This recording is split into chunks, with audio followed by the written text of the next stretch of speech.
Magandang araw mga kaibigan. Bigyan natin ng reaction, opinion ngayon itong post ni dating NICA Director General Alex Paul Monteagudo. Isang PMR General ito, I think Police Major General bago siya nag-retire. Siya ang NICA Director General panahon ni PRRD. Tungkol ito sa pensyon. Yung statement, nag-react siya sa statement ni Navy Rear Admiral Roy Vincent Trinidad. Active pa itong Trinidad na ito. Sabi niya, pag tumatanggap ka ng pensyon sa gobyerno, it follows na dapat may pananagutan ka sa tinatanggap mo. Ito. Nag-react maraming PMR generals na retired. Isa ito si General Alex Paul Monteagudo. Sabi niya, what throne are you talking about? We have served sincerely. You are responsible for the people because you are collecting money from the citizens' taxes. And you must fight for the rights and history for the people. You shall not cover up the magnanakaw daw. Yan. Ito, binasa ko ang mga comments. Paul Sumayo, retired general din ito, kilala ko. I agree with him kay Trinidad, but this also means that those in the active service carry a sacred duty to first of all protect the interest and welfare of the Filipino people, because without them there is no state to protect, just as they stand guard against threat to our national security. Isa pang retired general. Isa-isahin natin. Ang daming mga ito, Pilisardo Simoy, engineer, army engineer ito, general. Simoy, sabi niya, he is not worth to be wearing an honored uniform. Duty to the service cannot be compromised and it is not for sale. Marami pa akong unang nabasa, yung mga post ni General Romeo Pukis. Daming mga general na doon, binapatikos nila ang AFP ngayon. Itong mga pronouncement nitong Vice Admiral Trinidad at saka yung spokesperson ng AFP, si Colonel Padilla. Grabe. So, umangal. Okay. Ito, may reaction din ng isang asawa ng PMR, Class 87, Colonel Partusa, si Dr. Lorraine Badoy. Grabe. Galit na galit. Basahin ko lang ha. Ijot Kaser. Ang tinutukoy niya, itong si Rear Admiral Trinidad. Ijot Kaser. Sabi niya, ang pensyon ay karapatan ng mga sundalong nagsilbi ng maayos at tapat sa Pilipinas. Nagbayad na sila at buhay nila mismo ang isinugal nila para sa bayan.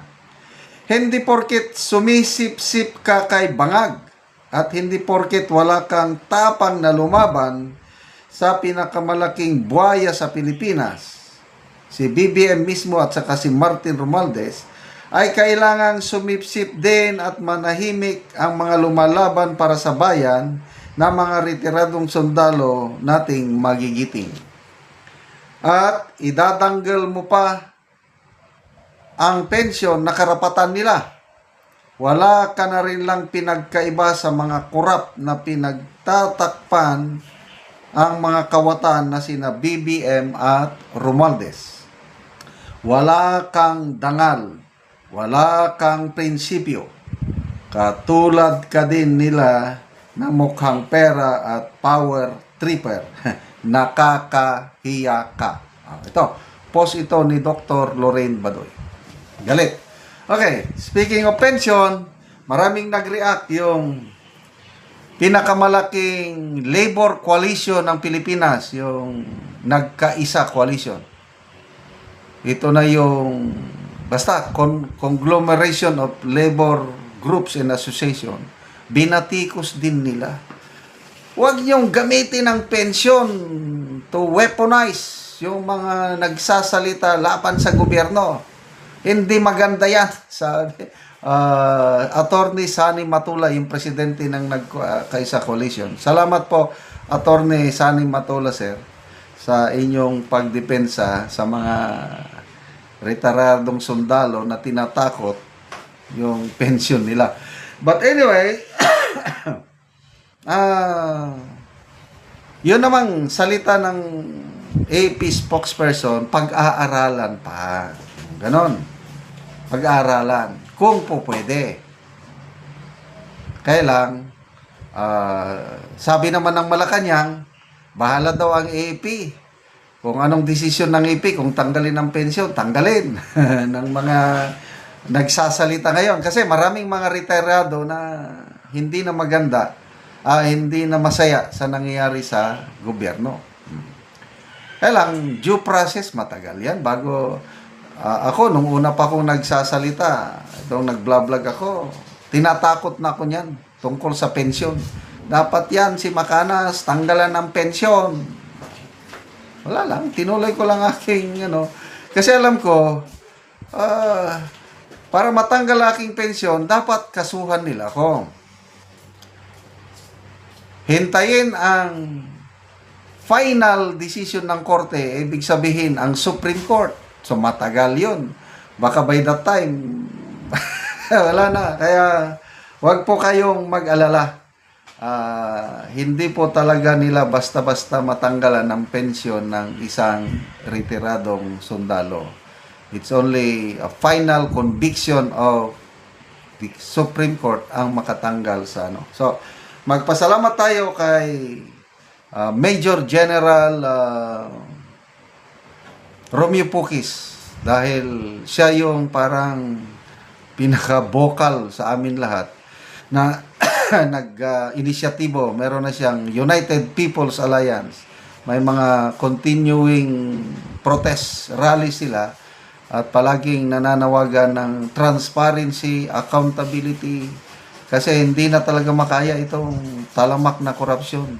Niloloko nila ang taong bayan at kailangan nating magsalita. Hindi pwedeng manahimik lang tayo. Karapatan natin yan dahil pera natin yan ninanakaw ng mga kawatan sa gobyerno. Okay, salamat mga kaibigan sa inyong pagsubaybay sa ating channel. Nakakatulong kayo ng malaki sa tribong Talandig ng Bukidnon dahil ang income natin sa channel na ito is pantulong po sa tribo. Namimigay tayo ngayon ng mga libreng livelihood assistance sa kanila, nagpapatanim ng saging lakatan at Arabica coffee. Panorin nyo ang video na ito. Naanami diri sa among area, so mag-spray mi sa among kape. O karon mo na ng itsura sa among kape nga upat na kabulan karong adlaw. So spray lang kay dili sa amin mag-abono kay upat naman siya kabulan.